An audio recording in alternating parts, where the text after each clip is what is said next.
छोटे से गांव में रहने वाली राधा की जिंदगी बहुत कठिनाइयों से भरी थी।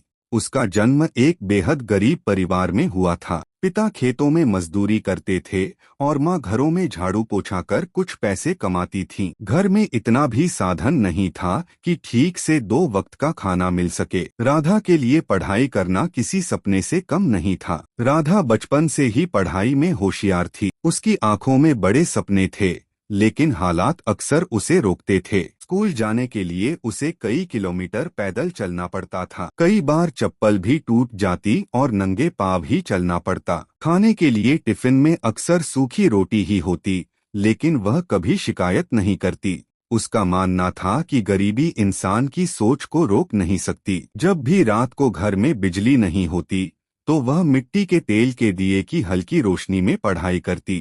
कई बार पेट खाली होता, लेकिन उसकी आंखों में ज्ञान पाने की भूख और भी गहरी होती। गांव के लोग भी उसका मजाक उड़ाते थे, लड़कियां पढ़ लिख कर क्या करेंगी, लेकिन राधा ने कभी हार नहीं मानी। उसने ठान लिया था कि पढ़ाई के दम पर अपने परिवार और गांव का नाम रोशन करेगी। धीरे धीरे उसने 10वीं की परीक्षा अच्छे अंकों से पास की। परिवार में खुशी तो थी, लेकिन आगे की पढ़ाई के लिए पैसे कहाँ से आते। राधा ने हार नहीं मानी। उसने गांव के बच्चों को पढ़ाना शुरू किया। छोटी सी ट्यूशन से जो भी पैसे मिलते, उससे वह अपनी पढ़ाई का खर्च निकालने लगी। राधा का संघर्ष यहीं खत्म नहीं हुआ। कई बार भूखे पेट भी स्कूल जाना पड़ा।